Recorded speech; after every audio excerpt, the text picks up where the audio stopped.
Hey, what's up, everybody? What's up? Welcome to episode 27 of Outspoken. Why did I say 27 like that? I don't know what that was. My apologies. But hey, what's up? I'm excited for today. So I have two main subjects here for you, but I don't know which one I want to do first, and I really wish you could pick. So we're going to pretend that you're picking today. Would you rather me review a cringy rap song first, or review a TikTok page that gives awful dating advice? It's like an alpha male page, and his advice is just really bad. So I'm gonna pretend that I can hear you. Oh, what's that? Oh, you said neither? Oh, well, okay. Well, I guess that wraps up this week's video, so I'll see you all next week. No, but for real, I think I heard you say review the rap song first, so that's what I'll be doing first today. So here we go. Okay, if you don't remember, I did an episode on this guy named MacDonald, and he's a rapper, and I think he's Canadian. I forget. I just don't want to look it up, but I think he's Canadian. And he makes music. I can't even talk about him without laughing. I'm gonna be honest with you. I totally lost my train of concentration there. That's not how this phrase goes. My train of thought. That's what I lost. Anyways, what I was trying to say is MacDonald makes really cringy rap songs, and he'll sing about how mad he is that trans people exist, or Black Lives Matter exists, or like Snowflakes, which is actually the song that I'm reviewing today. Yeah, he wrote a song called Snowflakes. So that kind of gives you a little bit of a preview of how this guy kind of works. So a lot of people like to listen to his music, and they're like, yo, like, this makes sense, and I agree with this dude wholeheartedly. But in reality, it's just recycled garbage. All of his songs kind of surround the same topics, and it's always kind of like, woe is me. Anyways, MacDonald writes music for privileged people who don't know anything about anything, essentially. Politics, social issues. It's like people who listen to him have a very surface level knowledge of society. Is that the word? The world as a whole? I don't fucking know. Whatever. I'm gonna read the lyrics to you today, okay? Oh yeah, not to mention, in the music video of this song, Snowflake, when he talks about trans people, he actually has a trans guest come on and read those lyrics, because it makes it a lot more justified. Like, I'm going to throw this trans person in my video just so people can't call me transphobic. So F all you guys. Look at this. I got a trans person in the music video. Will you guys ever guess who it is? I'll save you it for later if you haven't seen the video. You will be so shocked. So shocked. All right, unfortunately, I'm going to have to read the lyrics, because if I play them, we'll get copyright. So, there's nothing wrong with having me rap a little bit, right? I'm sure that'll make your day. So the song starts out like this. If you lie to the government, they'll put you in prison. But when they lie to all of us, it's called being a politician. Which is actually, the first line is kind of a banger. But then it goes all downhill from there. Now here we go into my favorite line of the song. He says, trigger warnings used to be on TV for seizures, and now they're everywhere to protect millennials' feelings. He, she, his, him, hers, them, they. Screw a pronoun, because everyone's a R word these days. He is 30 years old. I'm sorry, okay? I'm not far off from that age. And okay, all right. If he's 30 years old, then he's a millennial also. Like, I feel like he was supposed to be talking about Gen Z. You know how everyone makes the jokes about Gen Z and how sensitive they are? Wouldn't he be a millennial? When does millennial start? I have to look it up. So 1981. But Tom, you're a millennial. So this line right here is when he has the trans guest come on to read the line. And our trans guest to read this beautiful, well put together sentence that totally rhymes. Seizures rhymes with feelings. We had the one and only Blair White read it, which I thought was funny. It was just funny because I initially watched the video at first because I was like, oh, he has a new song out and it's called Snowflakes. This is gonna be so funny. And I was watching it, and then like Blair White showed up, and I was like, oh, well, I mean, it makes sense. But I couldn't stop laughing. I actually didn't listen after that point because it was just what I needed for the day. It was the laugh that I needed for the day. So, oh, and also I'm pretty sure that trigger warnings have been used for more than just flashing lights. Like when it comes to a show or a movie, they also usually have descriptions in movies and stuff that say like it contains gore or sex or violence or whatever, right? Like there's always warnings for certain things before you watch something, because it could be something traumatic. Like if it's something really traumatic, I'm pretty sure they put a trigger warning in it. And I'm a little confused because trigger warnings are everywhere now, like to protect trans people's feelings. Like what? Like a family restroom at a mall? Oh, one more thing. He is right. Screw pronouns. Who needs them? Yeah, because who needs them, right? It wouldn't ruin sentences or anything. Y'all are so fake. Oh no, the forecast said that there'd be snowflakes. Whoa, you can't make us see it your way. No way. Gasoline and propane. More flames. Oh no, no more snowflakes. I have to listen to the way that he reads that because I couldn't read that. How can you unironically make a song about people being snowflakes?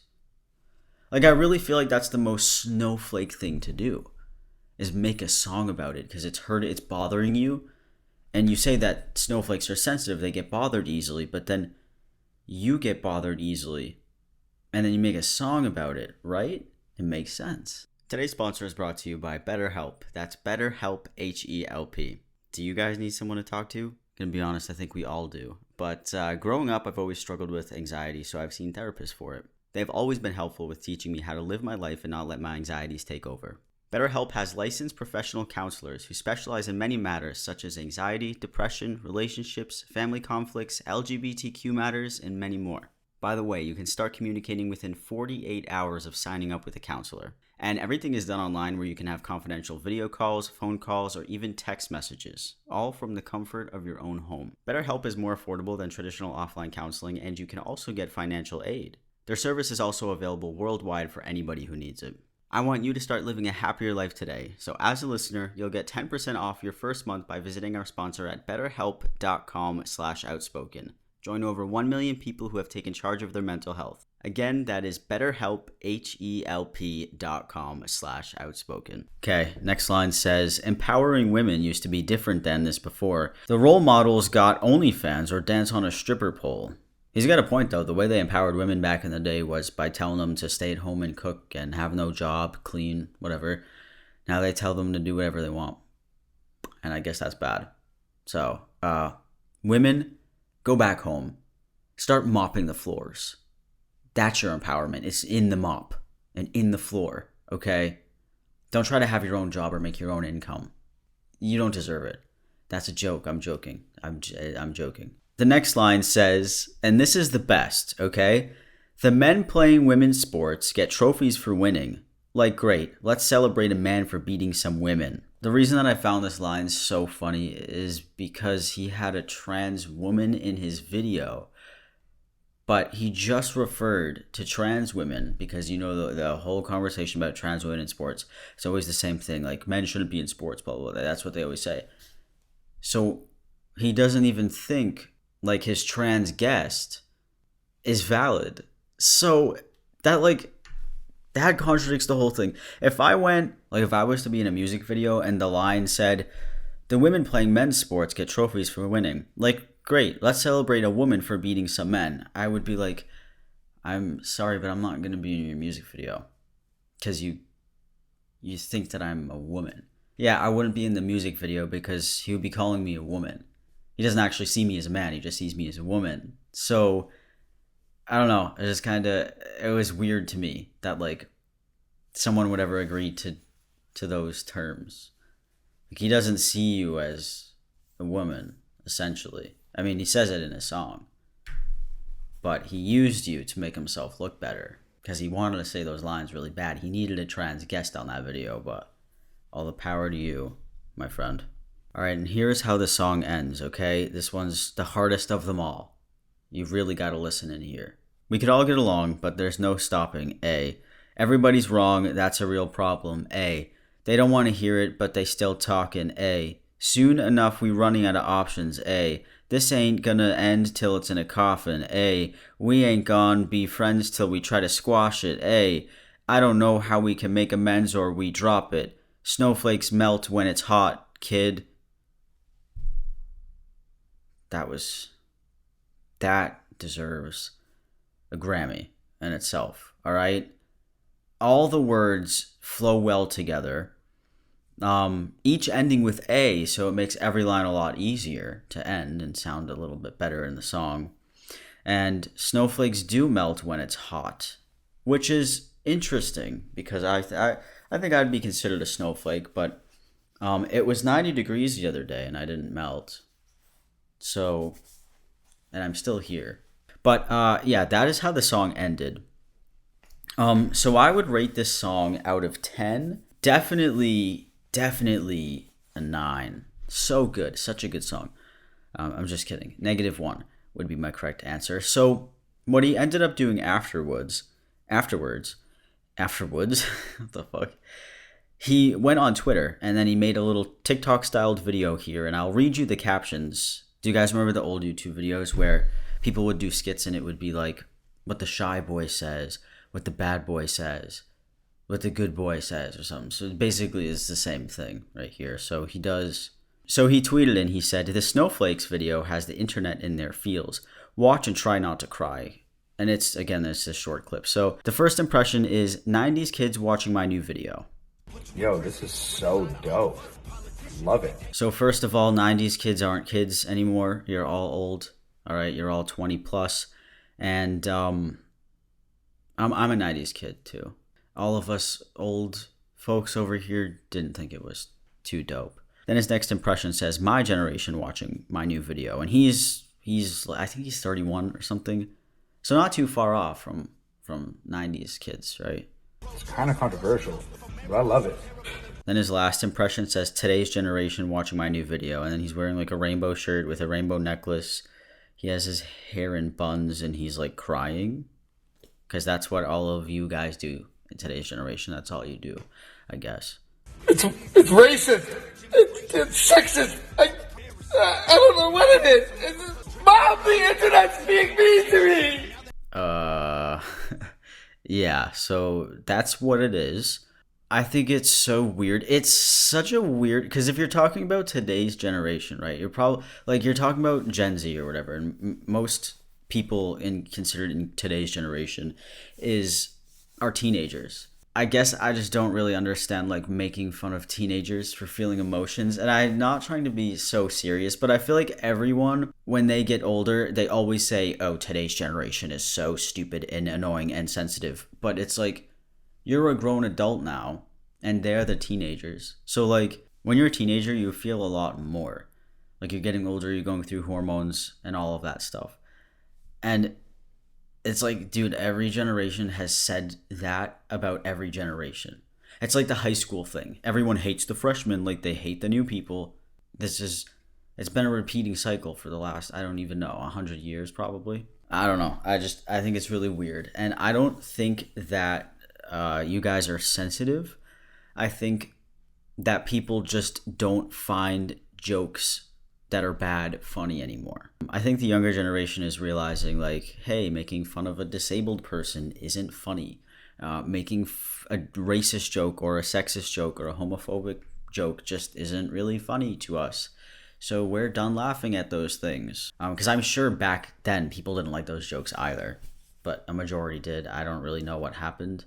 I just think people are growing as people, which is really cool, by the way, because there's plenty of jokes that you can make that aren't like sexist.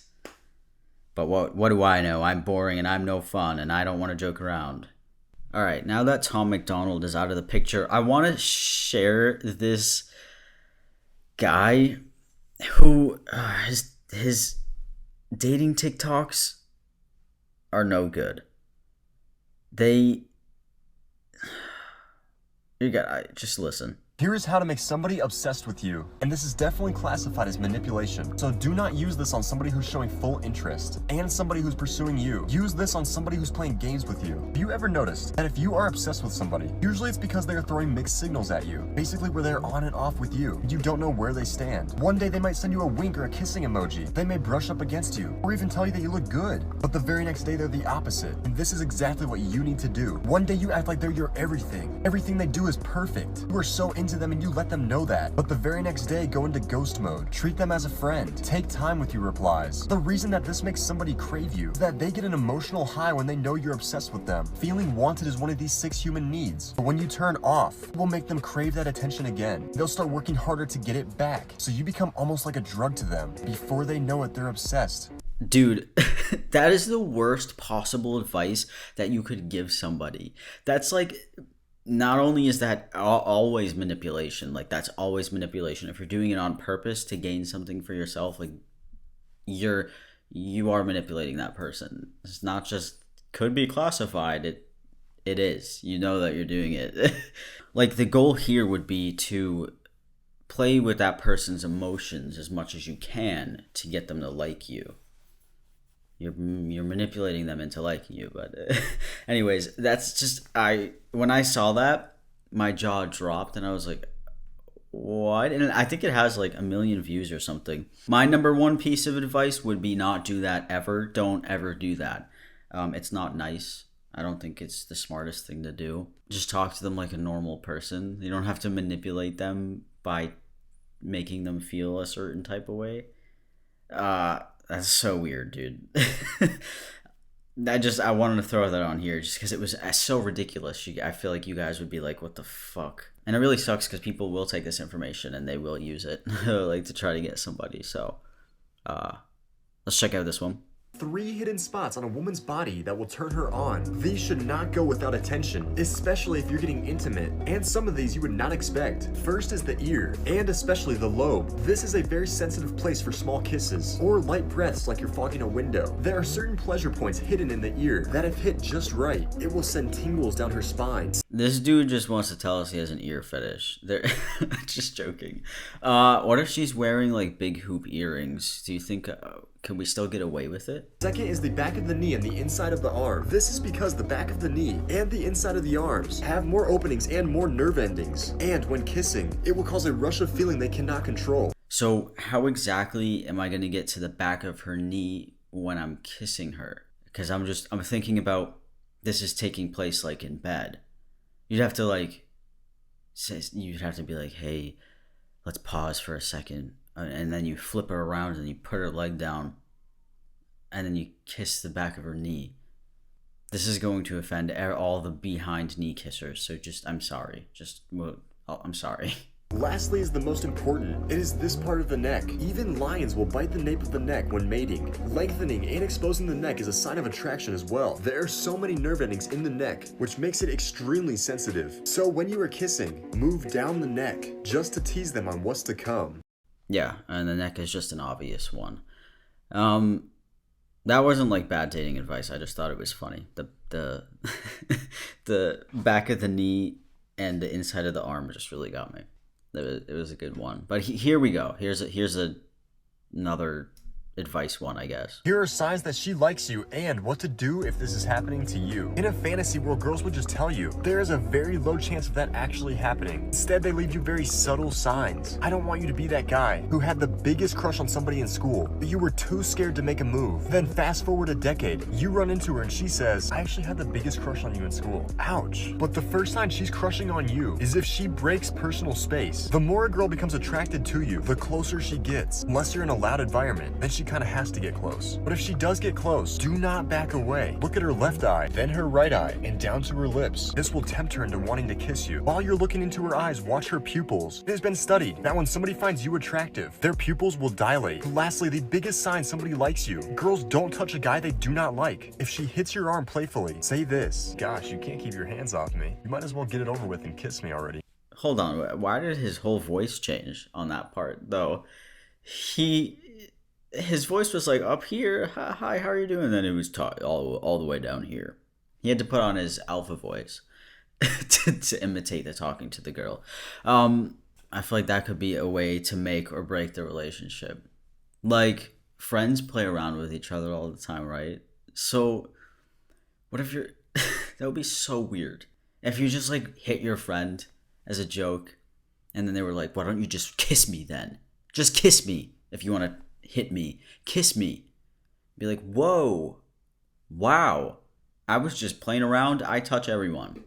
So now this is awkward. Now you've made it awkward. I don't know. I feel like that's a very 50-50 one. You got to be careful with that one. Here are some tricks to stop being the nice guy. There's nothing wrong with being nice, but being too nice will never stimulate the feelings of attraction that you want. Nice guys tend to be afraid, so they constantly ask permission or ask for approval, and it never looks confident. For example, you're trying to get a girl out on a date. I was wondering if you wanted to go out later this week. Yeah, we definitely can. When are you free, like, this week? Friday or Saturday? Okay, awesome. What would you like to do? And then they get ghosted. As a man, you have to take the lead. Constantly asking questions subcommunicates that you do not trust yourself, and you don't believe in your choices. This kills attraction. Asking somebody where they want to go kills attraction? Okay, well, what do you suggest we do then? Instead, do this. Hey, what have you been up to? And she gives you some detail. Do you go back and forth a couple times? Saw this place that reminded me of you. Was thinking we hit it up Saturday night. And she tells you she's free to go. You set the date. Making suggestions shows others you have guts, that you are not afraid to take the lead. Those are very rare traits that make you attractive. Okay, am I the only person who sees nothing wrong with both of the replies? Like, you would ghost someone because they're asking you what days you're free and where you want to eat? You want them to say, nope, that's it. On Saturday at 8 p.m., I'm taking you to Red Lobster. I mean, hey, both are cool. I feel like that really depends on the person, right? Like, some people love to be asked, are you free Friday or Saturday? Where would you like to go? Right? Some people love that. And other people like it the other way. And also, if somebody ghosts you for asking them where they want to go, or like you didn't tell them where you're going and what day you're going, I feel like that's just a person you wouldn't want to be with anyways. Do you guys want to learn the signs that you are not an alpha male? Because I got it right here. Here are some signs that you are not an alpha male. There is no doubt that if you show alpha male characteristics, then you will be lusted after by women, and you will automatically command respect from others. If you feel like you're average, or you're somebody who wants better, then take note of what I'm about to tell you in order to improve the quality of your life. One sign that somebody is not alpha is that nobody respects him. When he talks, nobody pays attention. When he's walking in the mall, or really walking anywhere, nobody even looks at him. Notice how girls act because girls pay attention to men they respect. If you find that girls tend to notice you or listen to you when you're talking, then chances are you're more alpha than you think. One more key sign is your emotional self-control. Women are naturally attracted to strong men, but not physically strong, but mentally stronger. For example, if you're the guy that insults you and you become uncentered, then you need to work on your mental strength. Men who are alpha, they have an unbreakable frame. If life isn't going the way they want, they don't get mad, and this shows huge mental strength. So I feel like that just comes down to like if you're a good, well-rounded person or not. That doesn't mean that you're alpha, like if you're able to control your emotions. That just makes you well at handling emotions better than other people, I guess. I don't know. The whole alpha and beta trope is just really funny to me. Here is a bulletproof method to escape the friend zone for men. This may get a little dark, but apply this method only if the following friend zone symptoms are occurring. She complains or talks about other guys to you. She tells you you're like a brother to her. If you try to make a move, then she says, I don't want to ruin what we have. Talks about her problems, but never flirts. You may think you're a very logical person, but here are some fundamentals to human attraction. If you miss these, you lose. We run on emotion. Never try to gain love with logical discussion. We have to arouse or change the mood of that person to get what we want. Never talk about that which can be explained with emotion. Things like sex and kissing should be emotionally escalated. Never beg. Do not chat. Never put her on a pedestal. Humans are like cats. If you give them something, they get bored. But if you dangle it around them, they will chase you with curiosity. Invoke jealousy. Make girlfriends. Introduce them to her. If you want to be dark, make them tell her how charming you are. She tells you you've changed. You've escaped the friend zone. Dude, this guy's tactics are just manipulation. What? Make friends who are girls and then have them tell the girl you like that you're so all of this great stuff. If somebody doesn't like you and they haven't for a long time, you should just take your L and move on, my friend. Dude. Some of this advice is like, some of it can be good and some of it is just not Good. Don't manipulate people. It's not nice. Somebody commented and said, I promise you the girl ain't gonna want you. If she doesn't want you, then she doesn't want you. Oh, that's basically what I said. Somebody else said, this is probably why she broke up with you. And someone said, no, Kings, if she doesn't want you, don't settle with chasing. There's a girl out there who's gonna want to be with you if she doesn't want you. Exactly. Yeah, so that's a couple of the little clips I wanted to show you. Just that first initial one just really got me going, and it was bad, man. So I got is it 3 stories here? I think this is 3 stories. Yeah, so we've got 3 LGBTQ stories today. So let's read them and let's see what happens. The story says, last year there was this guy that was obsessed with me being bi, Chris, and me having a bi best friend, Samantha. He always made jokes that we were going to get together and kiss. Samantha, being a total badass best friend, stood up to him and always told me to not let him steal my joy. Well, every time he told jokes that we were together out loud in front of the whole class, my boyfriend at the time got very scared, and that led to him being controlling of me talking to my friends. And it didn't even matter the gender to him because I was bi. He always pushed away from the fact that I was bi. But when he let me literally talk to somebody, guy or girl, he would get very jealous and sad. He would always play the victim, and I see this now because my friends stopped me from becoming blind to his, what he so called it, quote unquote, you're mine and nobody can have you act. That alone separated me from experiencing life. What I don't get is that why my now ex-boyfriend didn't do much to stop his best friend from hurting my confidence and my mental health. After the school year ended, I decided to get away from the negative people and change my mental state. So from this story, I guess just some guy was obsessed with this person being bisexual, and then eventually the boyfriend got mad about it, which is like, I've seen posts like this too about bi people, and they're always bullshit, like, oh, I won't date a bi girl because she has like 2 times the chance, or oh, I won't date a bi guy because he has 2 times the chance to cheat, or whatever, which doesn't make any sense, because if someone's going to cheat on you, they're going to do it regardless. Like, it doesn't matter if they're bisexual, gay, straight. Like, if someone's going to cheat on you, they're going to cheat on you. Doesn't matter if they're bisexual. You can still be straight and have as many options as a bisexual person. Like, we don't come across every single person on the planet.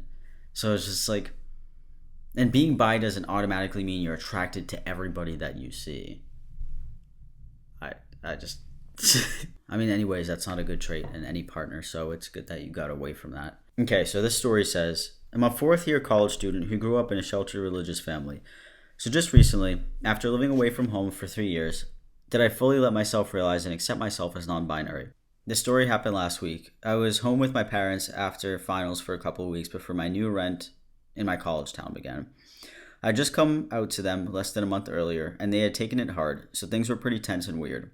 But we were having conversations, and I could sense my parents, especially my mom, were trying. I've been driving a hard line with them and pretty much everyone else in my life right now to use they, them pronouns for me, even though I think I'd be cool with any pronouns. This is something my parents have been struggling with. So anyway, the day before I left to move into my new place for summer, we celebrated my dad's birthday. My only sibling, who lives nearby, Jay, came over for it. All 3 of my siblings have been some of my biggest cheerleaders from the get-go. But before this moment, I got the sense Jay didn't quite know yet how to treat me or support me. It was late in the evening, we were all drinking a little bit of whiskey, and Mom was telling Jay a story about me from a week ago. At one point, she stumbled over my pronouns, going she, he, they... Sorry. There was a single awkward pause. Then Jay said, D, all of the above. I absolutely lost it. Jay doesn't even fully know about my relationships with pronouns, but he nailed it. He also cut through all the tension of the moment and being able to crack a joke, like he usually does, but comfortable enough for it to be about my identity, and not in a hurtful way, was so normalizing. I think part of the reason I laughed so hard was because I felt relieved. Like, things are weird now with my family, but it's gonna be okay. Not to mention, it was just really funny. That was just a wholesome one I wanted to share with all of you, because it was like an awkward moment, but it was a good awkward moment, like something good came out of it. So this last story says, I go by they/them pronouns, dress pretty andro, and have short hair. But since I'm a biological female that's never taken any hormones, I'm quite obviously a girl. When I was walking out of an ice cream shop with my 2 siblings on our way to see the Demon Slayer movie, a group of identically dressed, obviously cis-hetero boys said, hey, want to see a video? I ignored them, but my older sister said, "No, thank you," in the sweetest voice. But when we were walking away, one of them yelled, "Bye, they/them," and he and his friends laughed, which was probably directed at me, considering I was obviously a female dressed androgynously with short hair, and my siblings were also biological women, but both had long hair. The only reason I was taken back was because I was confused as to how they thought that was supposed to be an insult. Like, dude, you just called me by my preferred pronouns and pretty much said it's obvious that I'm non-binary. Yes, that's how it ends. And why, dude, I know, why would they think that's an insult? Like, you've just validated that person. It's just like, and people will do that. People will do that all the time. Yeah, I mean, that's just perfect. We might as well file this one under accidental allies. But there's nothing better than that, dude. So those are all the stories for today, by the way. If you want to send in any stories, you can send them to outspokensam@gmail.com. I might read yours. I do get a lot, so don't be sad if yours isn't in there. If you've submitted one a long time ago and it hasn't been read, you can always send it again. And yeah, I love you all. Thank you all for listening to my podcast. I really appreciate it. Hope you like this episode, and I will see you next Wednesday with a new one. Bye.